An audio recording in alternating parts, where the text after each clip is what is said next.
Samajwadi party के नेता इसका बचाव कर रहे हैं। ना वो इसका इस्तीफा ले रहे, ना उसे पार्टी से बाहर निकाल रहे, ना अखिलेश जी, डिम्पल यादव जी, समाजवादी पार्टी के बड़े नेताओं ने इसका खंडन किया है, बल्कि अब धमकी दी जा रही है परिवार को कि सुलह करवा दी जाए, वरना उनके लिए खतरनाक परिणाम होंगे।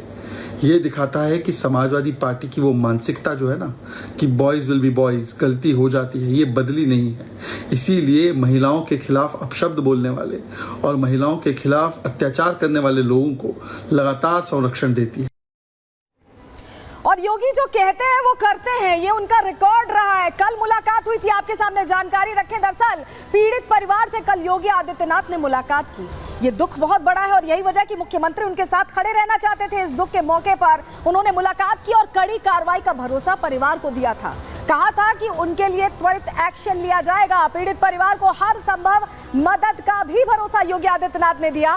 पीड़ित की मां से मुलाकात के बाद योगी ने तुरंत एक्शन लिया। यही वजह कि मैं कह रही हूं, जो कहते हैं वो करते हैं, देर नहीं करते। इलाके के थाना अध्यक्ष और चौकी इंचार्ज को सस्पेंड कर दिया गया क्योंकि कार्रवाई नहीं की गई थी। एफआईआर लिखने में भी हिला हवाली की गई थी। गैंगरेप के आरोपी मोहित पर बुलडोजर एक्शन की तस्वीर अभी हमने आपको दिखाई और आगे की भी बता रहे हैं हम कि आगे और जो जगह है, जो 5-6 और जगह जहां पर अवैध अतिक्रमण किया गया, वहां पर भी बुलडोजर एक्शन होगा, उसकी भी प्लानिंग योगी सरकार कर रही है। और ये कल की तस्वीर हम आपको दिखा रहे हैं। यहाँ आप योगी आदित्यनाथ को देख रहे हैं। कल मिले थे पीड़ित परिवार से, उनका दुख समझने की कोशिश की, उनके मुश्किल वक्त में उन्हें यह भरोसा दिया कि कार्रवाई होगी। और कल जो कहा वो आज करके दिखाया। आज हमने बुलडोजर एक्शन देखा है। पीड़ित की मां इसको लेकर क्या कुछ कह रही थी, कल उन्होंने कैसे भरोसा जाहिर किया था मुख्यमंत्री पर, सुनिए पहले। सख्त से सख्त कार्रवाई होगी, जितनी भी हो सकती है वो करेंगे। महाराज जी ने आश्वासन दिया। क्या आश्वासन दिया? कड़ी सजा मिलेगी उनको। जो अवैध सारे कब्जे हैं उसको बुलडोजर चलेंगे, सारे आश्वासन उन्होंने हम लोगों को। वही बातचीत हुई कि उस पर और उसको फांसी दिया जाए ताकि कोई और दरिंदा इस तरह ना तैयार हो, किसी और बच्चे के साथ ऐसा ना हो। उन्होंने कहा पूरी कार्रवाई होगी, आपकी मदद की जाएगी, आर्थिक सहायता भी उन्होंने दिया। हाँ, किस तरह की कार्रवाई चाहते हैं? क्या दोषियों पे बुलडोजर या इस तरीके की कोई कार्रवाई की बात? अवैध संपत्ति है, बुलडोजर चलेगा। तो यहाँ पर आपने देखा कि कैसे समस्या को सुना भी गया और तुरंत उसका निवारण भी करने की कोशिश में लग गई है योगी सरकार। लेकिन आपको बताएं, निषाद समाज से आती थी ये बच्ची जिसके साथ दुष्कर्म किया गया, सामूहिक दुष्कर्म किया गया। और ऐसे में संजय कुमार निषाद भी मुलाकात करने पहुंचे परिवार से। और उन्होंने क्या कहा आपको बताते हैं। उन्होंने ये कहा कि दोषियों के खिलाफ सख्त कार्रवाई हो, क्योंकि परिवार से मिलने के बाद वो भावुक होते भी दिखाई दिए। न्याय के लिए पीड़िता के साथ हैं। आरोपियों को फांसी की सजा की मांग भी संजय निषाद करते दिखाई दिए। निषाद समाज के लिए आवाज उठाएंगे ये भी कहा, और ये भी कहा कि सपा कार्यालय में जाकर धरना प्रदर्शन करेंगे, क्योंकि समाजवादी पार्टी कुछ भी बोलने से अभी भी बच रही है। किस तरह से परिवार से मिलने के बाद भावुक हो गए संजय निषाद, सुनिए। बस इतनी उम्मीद रखता हूं कि मैं अपने समुदाय का किस तरीके से उनका सुरक्षा दे सकता हूं। अपने समाज का इस तरीके का अत्याचार मैं नहीं होने देना चाहता हूं।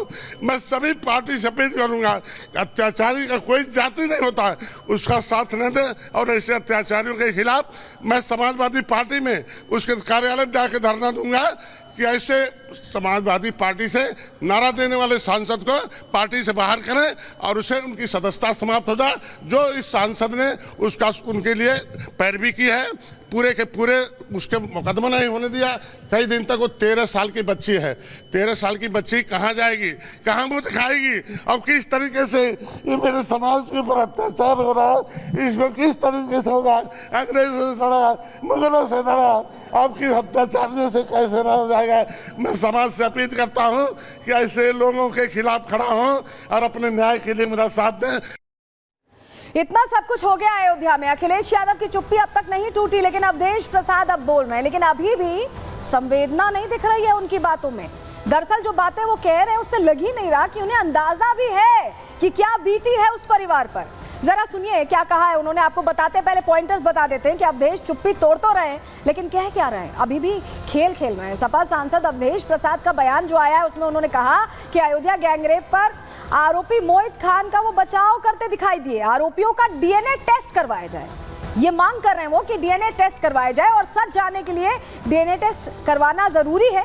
राजनीति नहीं, जांच का समय है। रेप के आरोपी मोहित के साथ फोटो पर भी उन्होंने सफाई दी है, लेकिन इस पूरे प्रकरण के दौरान बोलते हुए कहीं भी उनके अंदर वो संवेदना नहीं दिखी जो पीड़ित परिवार के लिए दिखनी चाहिए थी। सुनिए अवधेश प्रसाद को। इस घटना से संबंधित जो भी लोग हैं उनकी विवेचना की जाए, सत्य का पता लगाया जाए और जो भी दोषी हो कानून के हवाले रखकर उनके खिलाफ जो भी कानून सजा देता है सख्ती के साथ उनके खिलाफ कार्रवाई होनी चाहिए। पीड़िता के साथ हमारी पार्टी, हम लोग पूरी तरह से खड़े हैं, उसको न्याय दिलाने के लिए पूरी तरह से खड़े हैं, उसमें कहीं शक शुबा के सवाल नहीं। आज अफसोस के साथ कहना पड़ रहा है कि भारतीय जनता पार्टी इस पर राजनीति कर रही है। मेरा विनम्रतापूर्वक ऐसे लोगों से निवेदन है कि ये राजनीति का मोमेंट नहीं है, ये पॉलिटिक्स का नहीं है, ये संवेदना का है, दर्दनाक घटना है। उसको न्याय दिलाने में लगें और जो भी दोषी है उसके खिलाफ कार्रवाई की जाए, इनोसेंट को फंसाया न जाए। वहीं बसपा सुप्रीमो मायावती ने भी कहा है कि जो कार्रवाई हुई है, जिस तरह का एक्शन हुआ है वो बिल्कुल सही हुआ है और ये पहले ही हो जाना चाहिए था। लेकिन सपा पर भी निशाना साधते हुए उन्होंने कहा है कि जरा अपनी सरकार में कितना एक्शन किया बताएं समाजवादी पार्टी। मायावती ने एक्स पर पोस्ट करके क्या लिखा, यूपी सरकार ने अयोध्या गैंगरेप केस में आरोपी के विरुद्ध जो सख्त कार्रवाई की है वो उचित है, लेकिन सपा द्वारा ये कहना कि आरोपी का डीएनए टेस्ट होना चाहिए। अवधेश प्रसाद को भी आपने सुना, उस पर मायावती कहती हैं कि इसे क्या समझा जाए, जबकि सपा को यह भी बताना चाहिए कि उनकी सरकार में ऐसे आरोपियों के खिलाफ कितने डीएनए टेस्ट हुए हैं। मायावती का इशारा इस ओर था कि इससे पहले जितनी बार भी इस तरह की घटनाएं हुई हैं, सपा कनेक्शन सामने आया है, तब कुछ बोला गया है कि समाजवादी पार्टी की तरफ से? अभी भी नहीं बोला जा रहा है। चलिए, अब योगी आदित्यनाथ ने देखिए सीधे सीधे जो पीडीए चिल्लाते हैं ना, उनको अयोध्या से मैसेज दे दिया कि न्याय कैसे किया जाता है। इससे पहले क्या कहा था योगी आदित्यनाथ ने सदन के अंदर, पहले वो आपको सुनवा देते हैं। मोइन खान जो समाजवादी पार्टी का नेता है, अयोध्या के सांसद की टीम का सदस्य है, 12 वर्षीय एक नाबालिग बच्ची के साथ दुष्कर्म का कृत्य में शामिल पाया गया। अभी तक समाजवादी पार्टी ने उसके खिलाफ कार्रवाई नहीं की है। मैं ये नहीं समझ पा रहा हूं कि ये सब क्या है। अब क्या ये कोई समाजवादी पार्टी ना बोले? आपका एक्टिव मेंबर है और इस प्रकार के अपराधियों को आप कहते हैं साहब गोली मार रहे हैं, क्या माला पहनाएंगे क्या? मैं यहां नौकरी करने नहीं आया हूं, कतई नहीं।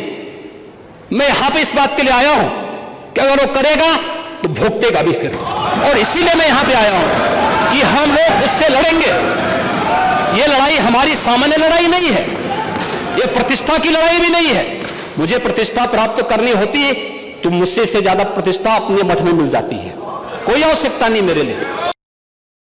आपको याद होगा एक बार सदन में कहा था योगी आदित्यनाथ ने कि माफियाओं को मिट्टी में मिला देंगे, और अब कहा है कि अपराध करोगे तो भुगतोगे। ये अपराध मोहित खान ने किया है। क्या पूरा मामला एक बार आपको फिर से विस्तार से बता देते हैं। देखिए, सपा नेता है मोहित खान, इस पर गैंगरेप का आरोप है और 12 साल की बच्ची से 2 महीने तक सामूहिक दुष्कर्म किया गया है। बेकरी का मालिक था मोहित खान और उसी के नौकर के साथ दुष्कर्म करने का आरोप लगा है। बिस्किट देने के बहाने बुलाया गया और उसके बाद सामूहिक दुष्कर्म किया गया इस बच्ची का, 12 साल की बच्ची का, और 2 महीने तक ये सिलसिला जारी रहा। नाबालिग को नशीली दवा देकर दुष्कर्म किया गया, उसको वीडियो बनाकर ब्लैकमेल किया गया है और तब तक ब्लैकमेल किया गया जब तक वो गर्भवती नहीं हो गई, जब तक परिवार को पता नहीं चल गया, जब तक खुलासा नहीं हो गया। रेप का वीडियो वायरल करने की भी धमकी दी जाती थी। सोचिए 12 साल की बच्ची किस मनस्थिति में रही होगी। उसे धमकाकर 2 महीने तक उसका शोषण किया गया है। मासूम के प्रेग्नेंट होने के बाद ही, उसके गर्भवती होने के बाद पूरे मामले का खुलासा होता है और उसके बाद अयोध्या पुलिस ने आरोपी के खिलाफ केस दर्ज किया, वो भी लंबी हिला हवाली के बाद केस दर्ज किया गया, जिस पर भी योगी ने कार्रवाई की है। वहीं आरोपी मोहित के बेटे से हमारे सहयोगी ने बात करने की कोशिश की, समझने की कोशिश की कि अब जब पिता के खिलाफ ये पूरा प्रकरण सामने आ गया है तो क्या कहेगा, लेकिन उससे भी बोलते नहीं बना, वो भी बचता दिखाई दिया। सुनिए। परिजन जो है मौजूद है। आप उस दिन तमाम बातों का जिक्र कर रहे थे, लीगल स्टेटस क्या है कुछ आप बताएंगे? आपने बताया था क्या क्या गलत हो रहा है इसमें? अभी कुछ नहीं बताया, न्यायालय में आपने जो गलत बातें बताई, हमने वो खबर रन की थी, हमने पूछा था कि ये बातें जो है उस पर क्यों नहीं विचार किया जा रहा है। आप आज के लिए क्या कहिएगा? इतने अधिकारी यहाँ पर पहुंचे हैं, बेकरी से लेके तमाम चीजें देख रहे हैं, कुछ कहिएगा इस पर क्या?